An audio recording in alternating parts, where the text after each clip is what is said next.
Salut à tous et bienvenue dans cette nouvelle vidéo. Ici Filias Mdoussa d'Entreprendre en Afrique.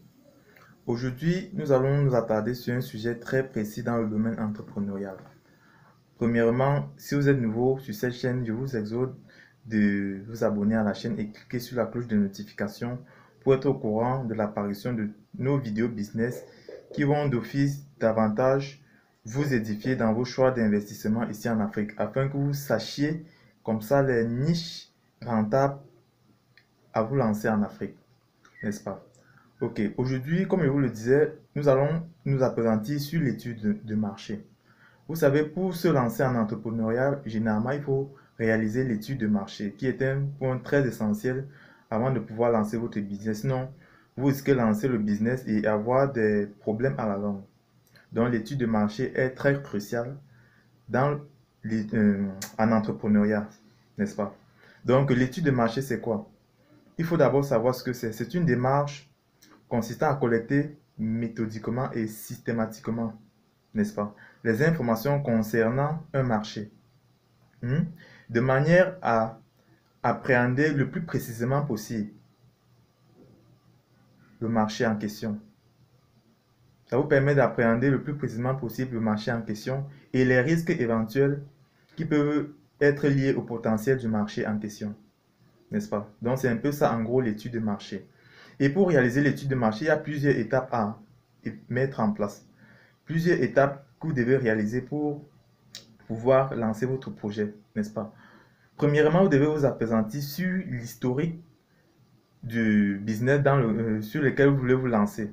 Imaginons par exemple que vous arrivez à Boaké et que vous voulez lancer par exemple une marque de jus de fruits dans la ville de Boaké, n'est-ce pas? Premièrement, vous devez vous appesantir sur l'historique. Vous descendez d'abord sur le terrain, vous rencontrez les populations de la ville de Boaké, vous les posez des questions à savoir est-ce qu'ils sont intéressés, est-ce que généralement ils consomment les jus de fruits que vous voulez lancer sur place ou bien dans la ville, ou bien est-ce qu'il y a déjà des personnes vendant cela dans la ville, n'est-ce pas? Vous posez des questions, vous relevez et concernant le produit dont vous voulez proposer, vous leur demandez est-ce que telle marque de jus de fruits, par exemple jus d'orange, jus d'ananas, est-ce que vous êtes fan de cela? Est-ce que ça entre dans vos habitudes alimentaires? C'est-à-dire, vous allez poser ces questions et relever les données concrètes que vous allez, par exemple, pouvoir mettre dans une base de données dans votre structure ou bien dans votre local où vous voulez démarrer le business. C'est-à-dire, vous allez vous appesantir sur cette historique-là. Et deuxièmement, vous devez vous assurer sur la nature et le volume de la demande. Est-ce que à Boaké, les gens sont fans des jus de fruits? Est-ce qu'on consomme les jus de fruits en masse dans la ville de Boaké? Vous devez vous assurer, si c'est possible, est-ce que les gens consomment massivement les jus de fruits dans la ville de Boaké? Donc ça, c'est une des étapes très cruciales. Parce que si les gens ne consomment pas, ça ne sert à rien de lancer le projet. Ou bien si vous lancez même le projet, pour que ça soit rentable, ça sera trop difficile. Parce qu'il va falloir que vous investissiez très énormément dans la publicité pour que le produit puisse être écoulé dans la ville de Boaké. Donc c'est ça, vous devez vous assurer, est-ce que le marché est d'abord rentable? Est-ce que il y a déjà la concurrence? Pour chuter au troisième cas, vous devez vous assurer des caractéristiques de la concurrence. Est-ce que les jus de fruits que vous voulez faire, est-ce qu'il y en a déjà dans la ville de Boaké qui sont spécialisés dans la fabrication de ces jus de fruits-là? Est-ce qu'ils sont déjà en train de vendre ces jus de fruits-là sur place? Vous devez savoir cela parce que c'est très crucial pour pouvoir lancer votre projet. Vous devez analyser à quel stade est-ce que la concurrence est déjà. Est-ce que leur chiffre d'affaires est déjà élevé? Est-ce que les gens consomment beaucoup leurs produits? Quels sont les manquements? Quelles sont les difficultés qui sont liées à leurs produits? Est-ce qu'ils fabriquent bien? Est-ce qu'il y a d'autres produits qui sont mal fabriqués? Est-ce qu'il y a d'autres qui sont de mauvaise qualité? Ou bien est-ce que tous les produits sont bons? Vous devez connaître cela. Donc, vous devez savoir quelle est l'implémentation de la concurrence dans le secteur dont vous voulez vous lancer, n'est-ce pas? Troisièmement, vous devez vous assurer des conditions légales et politiques, n'est-ce pas? Ou bien, mais avant ça, d'abord, vous devez savoir les barrières à l'entrée. Les barrières à l'entrée, c'est quoi? Quelles sont les difficultés d'approvisionnement en intrants? Par exemple, si vous voulez faire dans le jus d'ananas, est-ce que la matière première qui est l'ananas, est-ce que ça sera facile de pouvoir vous approvisionner en quantité d'ananas? Est-ce que l'agriculture dans le domaine d'ananas est assez élevée dans la ville de Boaké ou bien aux alentours? Est-ce qu'il y en a qui peuvent vous fournir facilement la matière première, c'est-à-dire l'ananas, pour que vous puissiez faire vos jus de fruits? Ou bien est-ce que vous-même d'abord, vous produisez les ananas qui vont vous permettre de pouvoir réaliser le jus d'ananas? Ou bien par exemple, est-ce que vous avez plutôt, ou bien par exemple, vous voulez faire plutôt dans les jus d'ananas avec les arômes ou bien la chimie, n'est-ce pas? Par exemple, vous voulez composer le jus d'ananas avec les arômes, les entités chimiques et tout. Hmm? Vous devez vous assurer, ben, vous devez vous assurer de la pertinence. Est-ce que ce sont les jus naturels que vous voulez produire ou bien est-ce que ce sont les jus chimiques? C'est-à-dire, vous allez faire avec des produits chimiques et tout. Donc, vous devez d'abord choisir quelle sera la constitution de votre produit et vous assurer est-ce que l'approvisionnement en intrants est facile ou bien difficile. Donc, c'est ça. Euh, Ajouter à ceci, vous devez aussi vous assurer quelles sont les conditions légales. Les conditions légales concernant la politique dont le business en fait partie.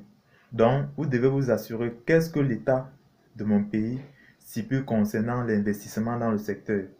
Quels sont les documents à fournir? Par exemple, si vous n'êtes pas encore constitué en entreprise, vous devez vous assurer que, bon, vous devez avoir les documents nécessaires pour pouvoir lancer de façon grande votre produit dans la ville de Boaké en question. Parce que il peut arriver que l'État peut vous prendre et on vous demande est-ce que vous avez les papiers, par exemple, est-ce que vous êtes constitué en mini-entreprise ou bien est-ce que vous avez les documents nécessaires qui vous autorisent à pouvoir réaliser les ventes dans la ville en question. Parce que parfois, généralement, il faut, il faut être en règle.